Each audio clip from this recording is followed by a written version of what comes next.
গৃহবধূ নির্যাতনের অভিযোগে গ্রেফতার, পুলিশের তদন্ত ঘিরে উত্তেজনা। কল্যাণপুর থানার অন্তর্গত পশ্চিম ঘিলাতলী গ্রাম পঞ্চায়েতের দাউছড়া এলাকায় গৃহবধূ নির্যাতনের অভিযোগ ঘিরে চাঞ্চল্য ছড়িয়েছে। অভিযোগের ভিত্তিতে পুলিশ জনক বিকাশ দেবনাথকে গ্রেফতার করেছে। তবে ঘটনাটি নতুন মোড় নিচ্ছে বলে দাবি স্থানীয়দের। সূত্র অনুসারে নির্যাতনের শিকার ওই গৃহবধূ রাজ্যের মুখ্যমন্ত্রীর বাড়ির সামনে ধর্নায় বসেন এবং অভিযোগ করেন তার স্বামী বিকাশ দেবনাথ দীর্ঘদিন ধরে শারীরিক ও মানসিকভাবে তাকে নির্যাতন করে আসছে। পরিস্থিতি জানার পর মুখ্যমন্ত্রী দ্রুত তার চিকিৎসার ব্যবস্থা করেন এবং পুলিশকে অভিযুক্তকে গ্রেফতার করে তদন্তের নির্দেশ দেন। এরপরই পুলিশ বিকাশকে হেফাজতে নেয়, কিন্তু গ্রেফতারের খবর ছড়িয়ে পড়তেই পশ্চিম গিলাতলী এলাকায় উত্তেজনা ছড়িয়ে পড়ে। গ্রামবাসীদের দাবি ঘটনাটির গভীর তদন্ত প্রয়োজন, কারণ বিষয়টি একতরফা নয়। স্থানীয়দের মতে বিকাশ দেবনাথ ও তার স্ত্রী কয়েক বছর আগে বিয়ে করেন এবং তাদের একটি কন্যা সন্তান রয়েছে। অভিযোগ, পারিবারিক অশান্তির জেরে গৃহবধূকে শ্বশুর বাড়ি থেকে নিয়ে যাওয়া হয় এবং পরে বিকাশকে একাধিকবার হুমকি দেওয়া হয়। এমনকি মুখ্যমন্ত্রীর বাড়ির সামনে ধর্নার পরিকল্পনা পূর্ব পরিকল্পিত ছিল বলেও এলাকাবাসীর অভিযোগ।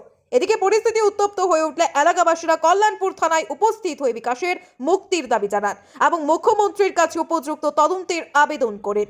আমরা পাড়ার বিকাশ দেব না হ্যাঁ অ্যারেস্ট করা হয়েছে, হ্যাঁ তো নির্দোষ।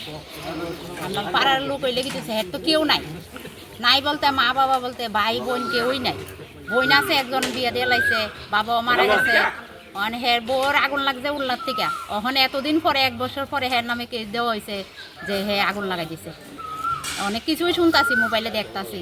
ওখানে কালকে হঠাৎ করে শুনি হ্যাঁ অ্যারেস্ট হয়েছে। তখন আমরা গ্রামের মানুষ আইছি আর কি। কল্যাণপুর আছে একটা কেস 7/25, তো যেটা সেকশন হচ্ছে 85/109 বিএনএস। তো সেই কেসের তদন্তে আমরা একজন বিকাশ দেবনাথকে আমরা কালকে অ্যারেস্ট করি। তো সে ভিত্তিতে এলাকাবাসী আসে যে সে নাকি নির্দোষ এবং নিরপরাধ। তো আমরা দেখছি সেটা আইনের পথে চলবে, যে সুষ্ঠু তদন্ত হবে, যেটাই তদন্তে বেরিয়ে আসবে সেটাই আমরা কোর্টে প্রডিউস করব, সে অনুযায়ী আমরা চলব। অসুবিধা হতো না, এখন সিচুয়েশনটা বুঝেন, একটু সিচুয়েশনটা বুঝেন, কালকে সিচুয়েশন বুঝেন, সব কিছু আপনার বুঝতে আছে।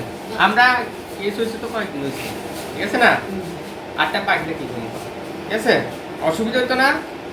আইন অনুযায়ী আইন কাজ হইব, ঠিক আছে, আইনের উদ্যোগ কেউ নাই। হ্যাঁ, আইন অনুযায়ী কাজ বুঝতে আছে। হ্যাঁ